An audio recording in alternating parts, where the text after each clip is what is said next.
রবীন্দ্রনাথের সঙ্গে আলোচনা হচ্ছিল আমার।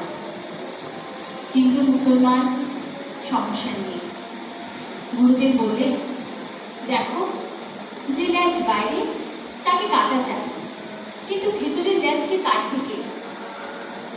হিন্দু মুসলমানের কথা মনে উঠলে আমার বারে বারে গুরুদেবের ওই কথাটাই মনে হয়।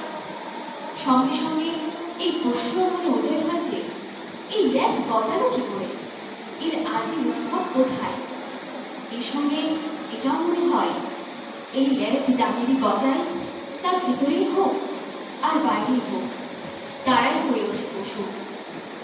যেসব ল্যাজওয়ালা পশুর হিংস্রতা সরল হয়ে বেরিয়ে আসে বাইরে, তাদের তত ভয়ের কারণ নেই। যত ভয় হয় সেই সব পশুদের, যাদের হিংস্রতা ভেতরে, যাদের শিং মাথা ফুটে বেরোনি। শিংওয়ালা গরু মহিষের চেয়ে শিংহীন ব্যাঘ্র ভল্লুক জাতীয় পশুগুলো বেশি হিংস্র, বেশি ভীষণ। সেই হিসেবে মানুষও পড়ে সেসব হিংস্র বাঘ ভালুকের দলে।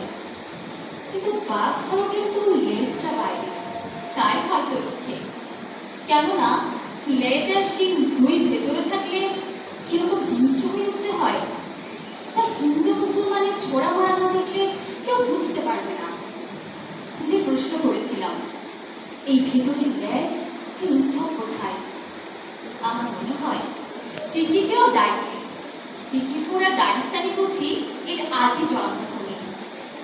পশু সাজবার মানুষের কি আদি দুরন্ত ইচ্ছা। লেজ গজালো না বলে দাড়ি থেকে জন্মিয়ে যেন সান্ত্বনা পেল। সেদিন মানব মনে কি উৎসবের সাড়া পড়েছিল। তারা লেজের বদলে দাড়ির থেকে জন্মিয়ে কোনো কিছু একটা আবিষ্কার করবে। ধন্যবাদ সবাইকে।